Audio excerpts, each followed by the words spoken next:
안녕하세요.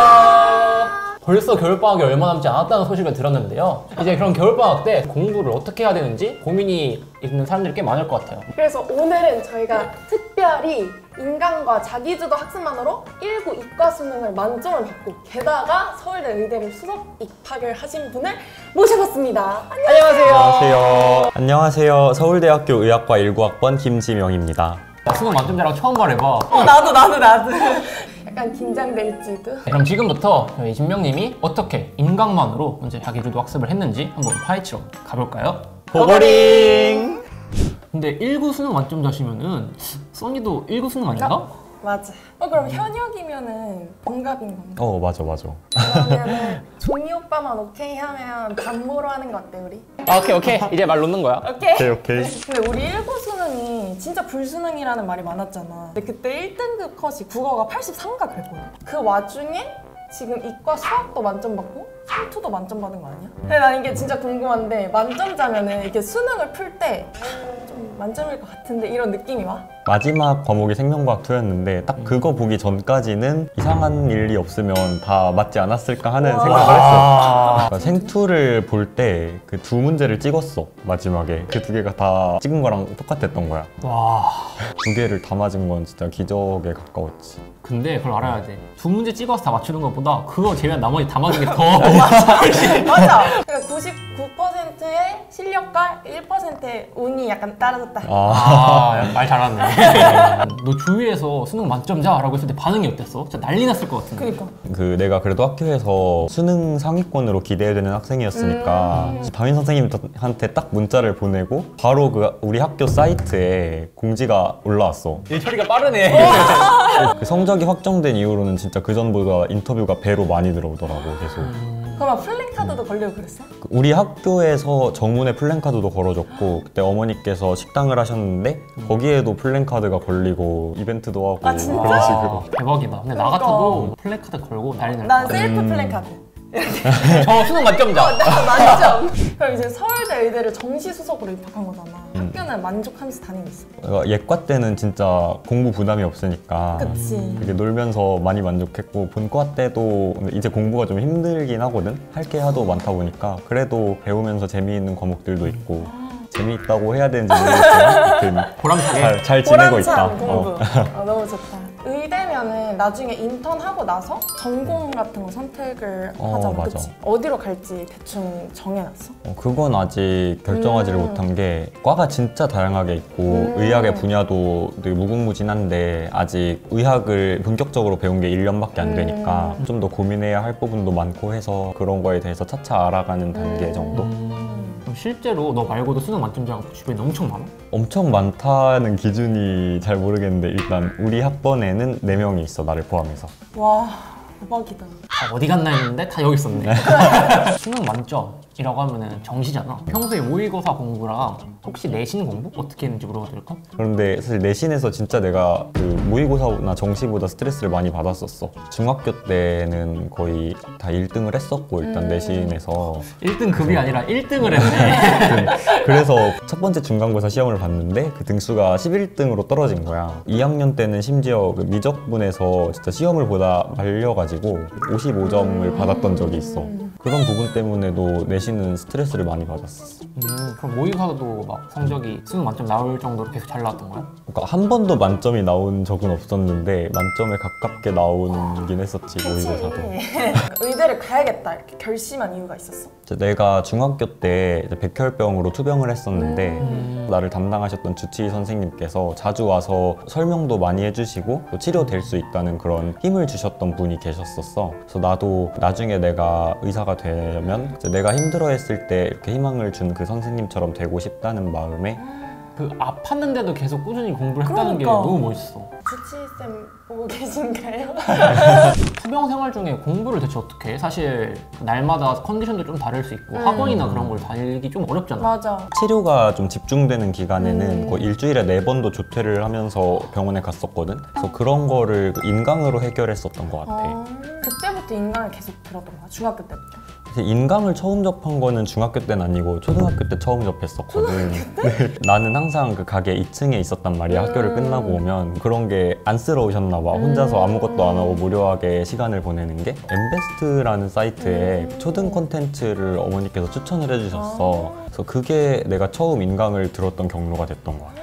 근데 초등학생이 인강을 듣는다는 게 되게 흔치 않는 일이잖아. 인강이 되게 재밌었던 게 초등학생들은 그런 거 좋아하잖아. 약간 오버액션 한다거나 아니면 막 재밌는 맞아, 얘기 맞아. 해주고. 그리고 또 나는 또 그때 과학을 좋아했었는데 진짜 실제로 그 교과서에 나온 실험을 직접 그 해보는 실험기구로 영상을 촬영해주는 강의도 있었어. 그래서 나는 그런 강의들이 너무 재밌고 그때부터 중학교, 고등학교 때까지 인강을 쭉 들었어. 초등학교 때는 그래 과학 실험 재밌어서 들을 수 있는데 중학교, 고등학교 때까지 인강을 쭉 계속 들은 이유가 따로 있을까? 학교 수업을 내가 많이 못 들었다고 했잖아. 엠베스트 인강의 카테고리가 기술, 가정, 한문 또 신기하다. 뭐 있더라? 뭐 미술, 체육 이런 것까지 인강이 다 있었어. 국어나 영어 같은 거 교과서가 다양하잖아. 맞아. 문제집도 막 맞아. 출판사별로 다 나뉘어 있잖아. 근데 그게 이제 선생님마다 교과서별로 인강을 다 찍어 놓으셨어. 그런 거 커버하기에도 되게 좋았었던 것 같아. 그러면 중학교 내신은 거의 다 인강으로 커버했겠네? 응, 맞아. 근데 나는 중학교 내신 말고도 내 흥미를 끌만한 과목들이 몇 개 있었던 게 고등학교 선행과정을 다루는 게 있었어. 그게 흥미를 끌었어? 그러니까 고등학생의 뭐 모의고사와 수능을 넘볼 수 있다 이런 그런 느낌 때문에 그런 강의도 찾아서 들어보고 그랬었어. 특히 도형이나 함수 뭐 그런 파트별로 나눠져 있는 그런 인터넷 강의들이 있어가지고 되게 좋았었어. 더 약간 네가 좋아했던 그런 강의들이 있어? 과목들? 지금도 계시는지 모르겠는데 강현정 선생님이라고 그분 강의를 진짜 많이 듣고 되게 좋아했었거든. 중수풀이라고 중학생 수능을 풀다야. 그러니까 나 같은 사람들한테 어그로를 확실히 그러니까. 끈다고 해야 되나? 중학생 눈높이에 맞춰서 그 수능에 필요한 고등학교 개념들을 설명해주고 그리고 실제로 또 수능 문제를 풀어주는 강의가 있었거든. 그래서 그런 강의들도 되게 많이 들었던 것 같아. 투병생활 중에도 어. 이제 집에 와서 그런 거 그렇지. 찾아 들었다는 게 진짜 리스펙. 맞아. 그리고 나는 그 제목이 그렇게 되어 있으면 무서워서 못 들었을 것 같은데? 수학 말고도 다양한 과목별로 선생님들이 진짜 많이 있었어. 강의를 맛보기로 다 들어보고 나한테 제일 맞는 선생님을 선택해서 수강할 수 있다는 그런 게 정말 좋았었던 것 같아.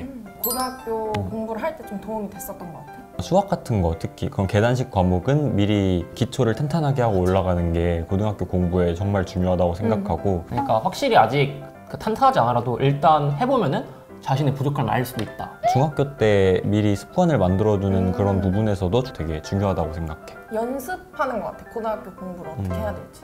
근데 이제 인강만 계속 틀어놓는다고 해서 공부가 되는 게 아니잖아. 제일 중요하다고 생각하는 거는 인강의 능동적인 자세로 예습과 복습을 겸비하면서 하는 게 중요하다 생각해. 예를 들어서 개념 강의 같은 거면 미리 들을 부분을 읽어보고 강의를 들으면서 내가 이해한 게 맞는지 그런 걸 점검하고 또 복습을 해서 다시 들었던 거를 내 것으로 체화하는 그런 과정. 인강 전에 예습하는 사람을 처음 봤어. 나도 복습은 했었는데 그치. 예습은 많이 안 했었던 것 같아. 또 인강 들을 때 나는 사실 필기를 그렇게 많이 하진 않았던 것 같아. 이해가 안 된다거나 보충이 필요한 부분이 있으면 인강을 여러 번 듣는 식으로 그런 식으로 공부를 했었고 진짜 가장 중요한 거는 예습보다도 복습이 진짜 중요하다고 생각해. 또 문제풀이 강의도 많이 보잖아. 특히 수학이나 뭐 과학 같은 거. 그런 거는 인강을 듣기 전에 내가 먼저 풀어보는 거야, 문제를. 그걸 풀어보고 인강에서 그 해설을 해주면 강의를 들은 다음에 이제 복습을 통해서 이제 내가 얻고 싶은 그런 방법으로 풀어보는 거지. 그런 식으로 해서 새로운 문제풀이 스킬 같은 거를 체화하고 그런 것들이 되게 중요하다고 생각해. 인강 선생님이 막 풀이를 막 해주시잖아. 그럼 다 이해가 돼. 그러면 난 그걸 다 아는 줄 알아. 맞아. 그래가지고 복습할 때도 적극적으로 좀 안 하게 되고 그러는 것 같아서 그냥 아무것도 안 한 상태로 들었던 적은 없었던 것 같아. 그리고 또 인강을 듣다가 모르는 부분이 생길 수 있잖아. 근데 대부분 인강에는 Q&A 게시판이 있으니까 그런 부분도 활용할 수 있다고 생각을 해. Q&A가 좀 비대면으로 하는 거잖아, 어찌됐든. 네, 은근 그런 게시판에 질문을 하면은 답변이 되게 꼼꼼하게 달려가지고 좀 인강을 지명이가 한 말대로 좀 능동적으로 활용하는 게 진짜 중요한 것 같아. 요즘 인강 좋다. 뭐 무엇보다 제일 중요한 거는 나한테 잘 맞는 자기 수준에 맞는 인강을 선택하는 거 그런 게 되게 제일 중요하다고 생각해. 사실 우리가 지금 대학생들도 이제 막 시험 기간 되면 공부하지 스스로 공부 잘 안 하잖아. 근데 초등학교, 중학교 때부터 스스로 약간 자기주도 학습을 어떻게 할 수 있었던 거야? 그게 처음 시작됐던 게 내가 4살 때 잠깐만, 4살? 네 살때 기억이 안 나는데. 사실 나도 기억이 안 나는데 부모님께서 얘기해 주셔서 내 드라마 대장금 되게 유명했던 거 알지? 마지막에 드라마 끝날 때 거기 한자로 대장금이 써서 맞아, 나오는데 그 글자가 뭐냐고 엄마한테 물어봤었대. 근데 한자에 너무 그 흥미를 보여가지고 관련된 부수 책을 사주셔서 내가 그걸 보고 쓰면서 너무 재미있어 했다는 거야. 네 살 때? 그래서 그때 레고를 사줄 테니 시험을 보고 봐보지 않겠냐 하셔서 그래서 레고를 얻기 위해서 그 시험을 보고 그래서 자격증을 땄더니 진짜 레고를 사주셨어. 그러다 보니까 그렇게 하면서 재미있는 거에 흥미를 붙이고 공부하는 그런 시작이 됐던 것 같아. 어머니가 그때 사줬던 레고 때문에 지금 서울대 의대에 정시 만점을 올 수 있었는데. 어떻게 보면 그렇게 된 거지. 대박이다. 갖고 싶은 게 있으면 그냥 사주신 게 아니고 공부를 할 때마다 스티커를 붙여주셨거든. 그 스티커가 100개를 모을 때마다 2만 원 상당의 가치로 환산을 해서 그만큼에 상당하는 물건? 그런 거를 장난감이라든가 아니면 로봇 조립 키트 같은 걸 사주셨어. 그런 것 때문에 계속 공부하고 그리고 스티커 붙이고 그런 걸 반복했던 것 같아. 약간 동기부여를 할 걸 주시고 이제 그걸 또 막상 얻으면 성취감이 또 생기니까. 맞아. 네, 저도 혼자서 공부하려면 시간 관리도 잘해야 되고 환경도 잘 마련이 돼야 되잖아. 핸드폰은 그냥 아예 없거나 아니면 치워두는 게 맞아. 공부에 제일 도움이 된다고 나도 맨날 생각하고 치웠어. 그리고 나는 특별히 그 주변에 누울 수 있는 데가 있으면 공부를 하다가 자게 되더라고. 맞아, 위험해. 진짜 위험하고. 그래서 웬만하면 그냥 거실에 있는 책상에서 공부를 하려고 노력을 했었고 그 나는 시간 관리할 때 특히 계획을 안 세우는 편이었거든. 플래너를 뭔가 쓰는 것 자체가 좀 귀찮았던 것도 있고 그리고 뭔가 미리 써놨는데 얽매이는 느낌 그치, 그런 이거를 게 꼭 해야 싫었어. 되는 느낌이니까. 뭐 수업 시간 말고 이제 다 남는 시간 있잖아. 그럴 때는 그냥 나한테 필요하다고 생각하는 공부를 했어. 내가 부족하다고 생각한 부분 좀 중점적으로 보충하려고 노력을 했었고 그래서 공부를 하다가 이제 한번 탄력을 받으면 그걸 계속 유지하려고 노력을 했어. 그래서 진짜 한번 탄력을 받았을 때는 야자를 하다가 쉬는 시간을 스킵한 적도 있었어. 나도 이거 뭔 느낌인지 알아. 또 하기 싫은 과목 있잖아, 사람마다. 맞아. 그걸 계속 하다 보면 결국 하기 싫어져서 집중력이 떨어지니까 중간중간 좀 내가 좀 그나마 하고 싶은 과목? 좋아하는 과목? 그런 거를 섞어가면서 페이스를 유지할 수 있도록 그런 식으로 노력을 했고 그래서 딱히 계획보다는 그냥 공부를 최대한 이어나갈 수 있고 부족한 부분을 메꿔줄 수 있는 그런 방향으로. 그럼 이제 조금 더 디테일하게 우리 수능 만점자니까 국영수 팁 같은 거 물어봐야지. 국어 같은 경우에는 문제를 풀 때 감상을 하자는 게 아니고 문제에서 요구하는 방향대로 해석하는 거 그게 제일 중요하다고 생각했어. 그래서 기출문제를 진짜 여러 번 봤었던 게 예전 거는 한 서너 번 보고 내가 봤던 6월, 9월 같은 거는 거의 5번 정도까지 봤었던 것 같아. 예를 들어 지문 내용을 말하면 그게 몇 년도 몇 월 모의평가인지 그런 것까지 와, 외워질 대박이다. 정도로. 그러니까 그 다음부터 푸는 모의고사 같은 것도 그렇게 많이 헤매지 않고 문제 푸는 방향 감도 어느 정도 많이 잡혔던 것 같아. 수학에서 제일 중요한 거는 일단 개념을 정확히 숙지하는 것 같아. 무엇보다 자기 자신이 아는 거 모르는 거를 정확히 파악하는 거. 그때 했던 게 뭐냐면 네이버 지식인에서 내가 그때 배운 개념을 바탕으로 처음에는 이제 중학교 수준의 그런 질문들에만 답변을 하다가 고등학교 것까지 그 질문 범위를 확장해서 검색을 해가지고 개념만 가지고 답변할 수 있는 수준의 질문에 답변을 하면서 느꼈던 거가 있지. 그 개념만 확실히 해도 상당히 많은 수준의 문제를 해결할 수 있다는 거. 사람들한테 가르쳐 주면서 오히려 너의 개념도 탄탄한 거 확인하고. 영어가 난 진짜 제일 자신 없고 그리고 또 싫어했던 과목이 영어야 사실. 초등학교 때부터 인강을 많이 들었어요, 영어는.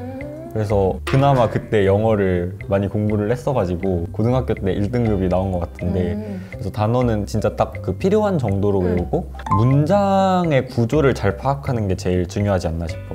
수능 문제 같은 거 보면 뭐 문법 같은 거 특히 일부러 막 수식어구 같은 거랑 저를 막 끼워 넣어가지고 한 문장이 막 3줄이야. 그러니까 문장의 구조를 빠르게 파악하는 그런 능력을 기르는 그런 걸 찾아보면서 공부하면 좋을 거라고 생각해. 그럼 우리 슬슬 이제 마무리를 할 시간이 다가왔는데 이제 이 영상을 보고 있는 학생분들께 마지막으로 한마디 해주자면? 새로운 학년이 시작되는 시기잖아요. 공부에 관해서 걱정을 많이 하고 계신 분들도 계실 것 같아요. 하지만 항상 자기 자신을 믿고 어제보다 오늘 좀 더 나아진 자신의 모습을 발견하려고 노력해 보세요. 그리고 그것을 자기 자신의 공부 원동력으로 삼으려고 노력해보세요. 그러면 아마 공부 의지를 다잡고 하는데 되게 많은 도움이 될 거라고 생각을 합니다. 여러분께서 매일 공부를 통해 이뤄낸 그런 작은 변화들이 모여서 나중에 정말 큰 결실을 맺기를 바라겠습니다. 화이팅! 구독하고 좋아요. 안녕. 아 수능 근데 다 오래됐어 우리 셋 다. 기억이 안 나. 아 근데 우리라고 묻지 말아줄래? 아 나랑 좀 상처받을 텐데. 거리감. 거리감이.